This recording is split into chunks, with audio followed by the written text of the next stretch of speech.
Bismillahirrahmanirrahim. Honorable doctors, lady doctors, group members of pathology group, dear students, अस्सलाम वालेकुम। आज हम एक इको कार्डियोग्राफी की रिपोर्ट को डिस्कस करने जा रहे हैं। इको कार्डियोग्राफी की रिपोर्ट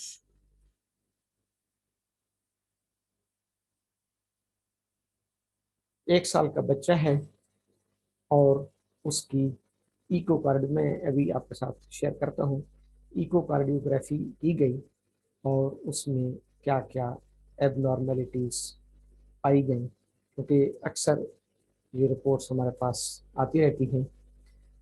पहली बात तो यह है कि जो बच्चा पैदाइशी तौर पर ही हार्ट डिजीजेस का शिकार हो, इन अदर वर्ड्स वो शिकम मादर से ही उन डिजीजेस को साथ लेके आए, उनको कंजेनिटल हार्ट डिजीज कहा जाता है। CHD, congenital heart diseases, CHD, congenital heart diseases, CHD। पहली बात कि ये बच्चा CHD का है, यानी congenital heart diseases। दूसरे लफ्जों में इसको एनाटोमिकल एनॉमली भी कहते हैं। एनाटोमिकल एनॉमली यानी किसी स्ट्रक्चर का अपने प्रॉपर प्लेस पे ना होना या अपनी प्रॉपर हालत में ना होना, स्ट्रक्चरल फॉल्ट का आना, तो वहां पर उसको एनाटोमिकल एनॉमली या एनाटोमिकल एबनॉर्मेलिटी भी कहते हैं। अब इस बच्चे की जब इकोकार्डियोग्राफी की गई, ये मैं आपके साथ रिपोर्ट शेयर कर रहा हूँ ताकि एक मिनट आप इसको देख लें, फिर मैं इसको डिस्कस करता हूँ। ये अगर आपको नजर आ रही है, यकीनन आ रही होगी, कलसूम इंटरनेशनल हॉस्पिटल से ये रिपोर्ट की गई। ऊपर आ रहा है इको कार्डियोग्राफी रिपोर्ट, बच्चे का नाम आ रहा है, ये सारी चीजें। नीचे अगर आप इसके इंटरप्रिटेशंस में देखें तो उसमें वो तमाम चीजें लिखी हुई हैं जो इसमें हैं। पहली टर्म है साइटस सोलाइटस, दूसरी टर्म है लीवोकार्डिया, तीसरी टर्म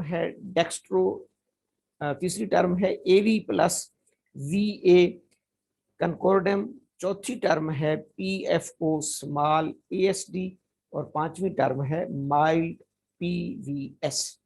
अब हम इस रिपोर्ट भी आपके पास आ गई, आप इसको एक नज़र देख लें। इन्हीं टर्म्स को अब हम थोड़ा थोड़ा एक्सप्लेन करते हैं तो फिर हमें समझ आएगी। पहली इस पे टर्म लिखी हुई है साइटस सोलाइटस। SITUS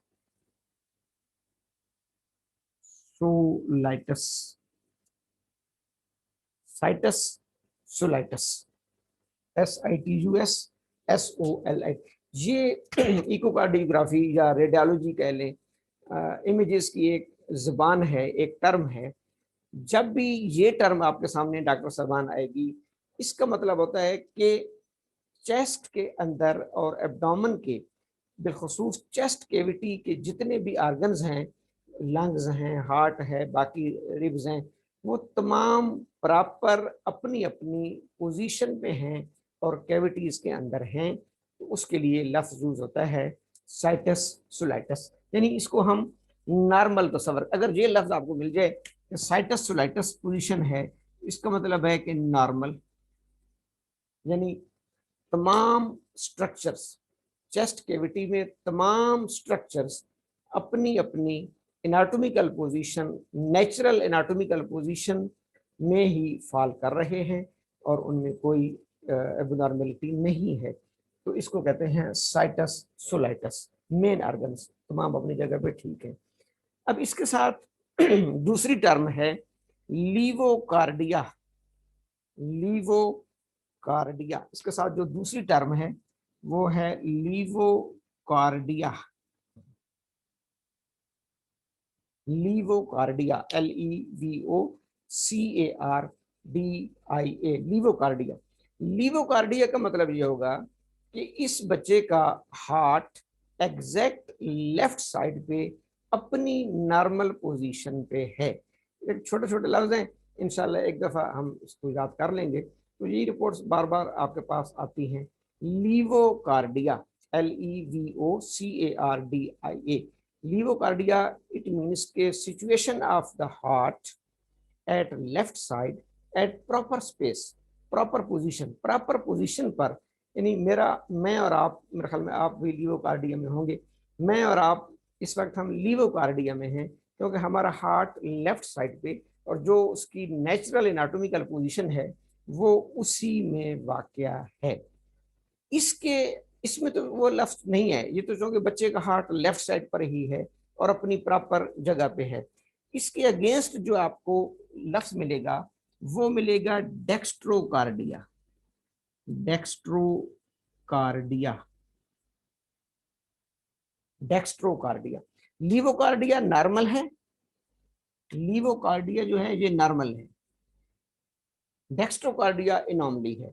डेक्स्ट्रोकार्डिया उन अशखास के लिए, उन पेशेंट के लिए लिखा जाएगा जिनका हार्ट राइट साइड पर होता है, लेफ्ट की बजाय राइट साइड पर। आपने भी शायद कोई देखे होंगे, मेरे पास एक पेशेंट आया तो वो मुझे कहते हैं डॉक्टर साहब मेरा हार्ट राइट साइड पर है। मैंने बुक्स में तो पढ़ा हुआ था, तो मैंने स्टेथोस्कोप लगा के चेक किया तो वाकई उसका हार्ट राइट साइड पे था। तो चूंकि ये इकोकार्डियोग्राफी बाकी अब नॉर्मेलिटीज तो बाद में आती हैं, पहले वो ये कहते हैं कि स्ट्रक्चर्स अपनी अपनी जगह पे हैं कि नहीं है। तो इस बच्चे का जो हार्ट है वो क्या है, ये बच्चा क्या है, ये लीवोकार्डिया है।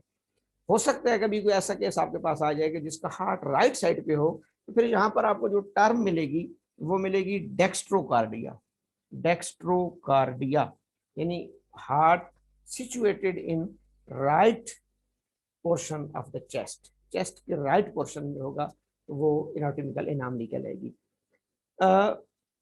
तीसरी चीज इसमें है AV प्लस VA कंकोर्डेंस। ये भी नॉर्मल है कि एट्रियोवेंट्रिकुलर जो वेल्व्स हैं या जो वाल्व्स हैं या उनका जो कनेक्शन है वो नॉर्मल है, यानी एट्रियम और वेंट्रिकल का जो उसमें कोई वो फॉल्ट नहीं है। AV-VA कंकोर्डेंस इसे कहते हैं।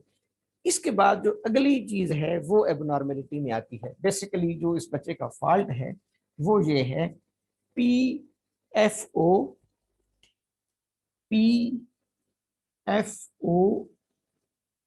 PFO स्मॉल ASD,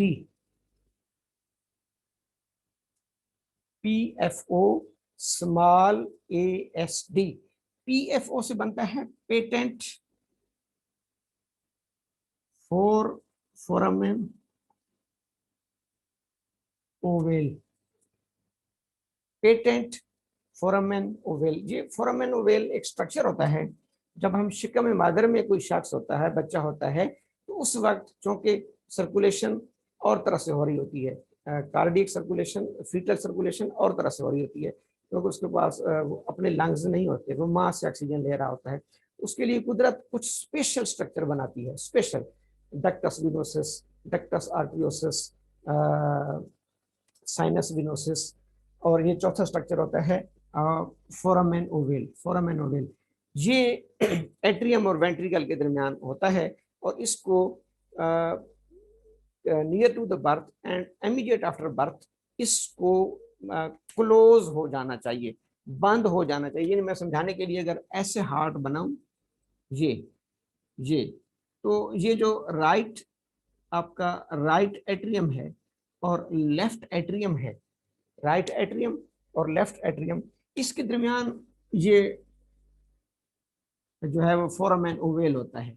एक बाईपास रास्ता होता है जहाँ से ब्लड चला जाता है वेंट्रिकल से एट्रियम और एट्रियम से वेंट्रिकल, वो मिक्स होता रहता है। लेकिन आफ्टर डिलीवरी, इस दुनिया में आने के बाद, इसको बंद हो जाना चाहिए कंप्लीटली, ये खुला नहीं होना चाहिए, क्योंकि इस वक्त बच्चा अपने लंग से ऑक्सीजन ले रहा है, शिकम मादर में वो मां से ऑक्सीजन ले रहा था, इसलिए उसको फोरामेन ओवेल की जरूरत थी। अब उसको फोरामेन ओवेल की जरूरत नहीं है, लेकिन 1 साल इस बच्चे को हो गया है इस दुनिया में आए हुए, अभी तक इसका फोरामेन ओवेल पेटेंट है, खुला हुआ है। इसको कहते हैं PFO, patent foramen ovale, patent foramen ovale. और जब इस सुराख का दूसरा नाम है, ये तो पेटेंट हो गया ना, तो इसको कहते हैं ASD। अब इस सुराख को कहते हैं ASD, atrial septal defect, atrial septal defect. क्योंकि ये जो दीवार है, ये एट्रियम, ये दोनों एट्रियम को डिवाइड कर रही है, दोनों एट्रियम को, ये इसलिए यहाँ लिखता है एट्रियल, इसको कहते हैं एट्रियल सेप्टम, जो दोनों एट्रियम के दरमियान दीवार है। इसी में अगर नक्स आ जाए तो उसको कहते हैं एट्रियल सेप्टल डिफेक्ट, कि एट्रियम के दरमियान जो दीवार है उसके अंदर सुराख है, जिसको कहते हैं कि बच्चे के दिल में सुराख है। ये 2 जगहों पे हो सकता है, यहाँ पर भी हो सकता है, यहाँ पर भी हो सकता है ये। लेकिन इसके लिए फिर होगा VSD, वेंट्रिकुलर सेप्टल डिफेक्ट, यानी दोनों वेंट्रिकल्स के दरमियान अगर डिफेक्ट हो। इस बच्चे में दोनों एट्रियम के दरमियान डिफेक्ट है, इसलिए इसको हम कहेंगे ASD, ASD। PFO इसलिए कहा कि यहाँ पर जो स्ट्रक्चर था, बेसिकली जो स्ट्रक्चर यहाँ पे था वो था फोरामेन ओवेल, उसको बंद हो जाना चाहिए, वो खुला रह गया, पेटेंट रह गया। तो अब कार्डियोलॉजी उसको ASD कहती है, क्योंकि यहाँ भी अगर खुला रह जाए तो फिर इसको VSD कहते हैं, तो इसको हम कहेंगे ASD। इस बच्चे में जो मेजर एक इशू आ रहा है वो ये आ रहा है कि इसका ASD है, लेकिन ये शुक्र है उसमें लिखा है स्मॉल, स्मॉल। तो बच्चों में अक्सर 5-6 माह के बाद, 1-2 साल के बाद आहिस्ता आहिस्ता ये जो खुला हुआ फोरामेन ओवेल थोड़ा सा भी रह गया है इसका बच्चे का, वो हो सकता है कि खुद ब खुद बंद हो जाए, क्योंकि थोड़ा गैप है। ज्यादा गैप हो तो फिर सर्जरी करनी पड़ती है। अभी कार्डियोलॉजिस्ट ने लिखा है कि आप वेट करें 6 मंथ, नीचे लिखा हुआ है रिपीट आफ्टर 6 मंथ, 6 माह के बाद दोबारा इसकी इलेक्ट्रोकार्डियोग्राफी कराई जाएगी, तो फिर समझ आएगी। मेरे ख्याल में मुझे क्लियर हो गया होगा, ये वाला इसका डिफेक्ट है PFO स्मॉल ASD।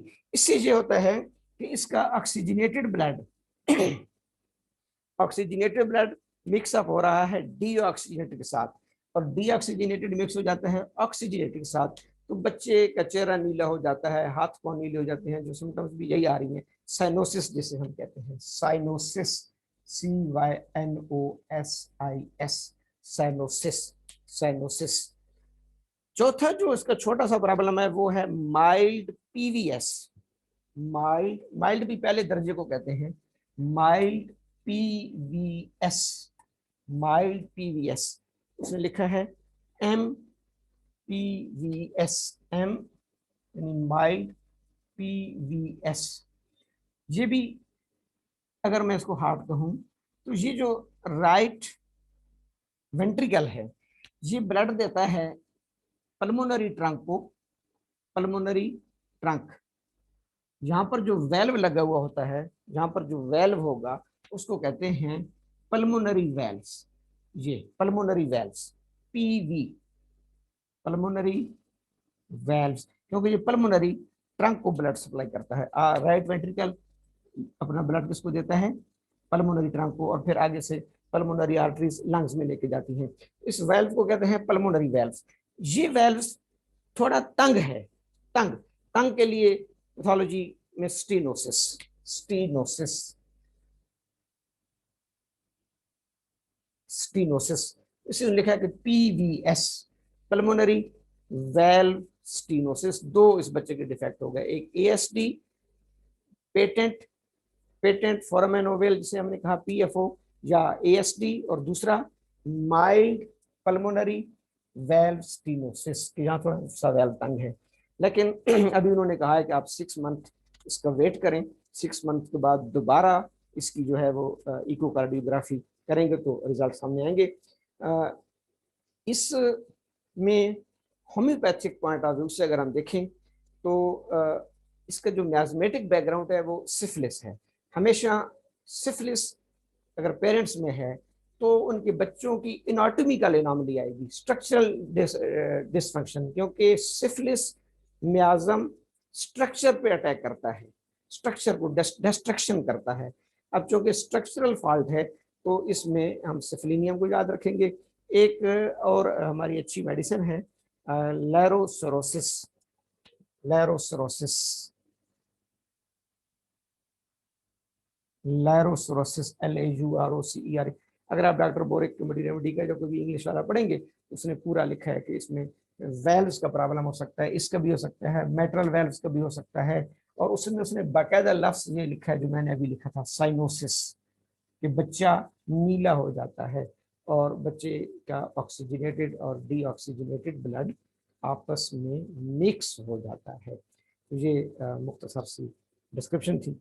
इंशाल्लाह हम इसी तरीके से ब्लड रिपोर्ट्स और इमेजेस को भी डिस्कस करते रहेंगे। Thank you so much. फिर इंशाल्लाह नेक्स्ट हम इसको कंटिन्यू करेंगे।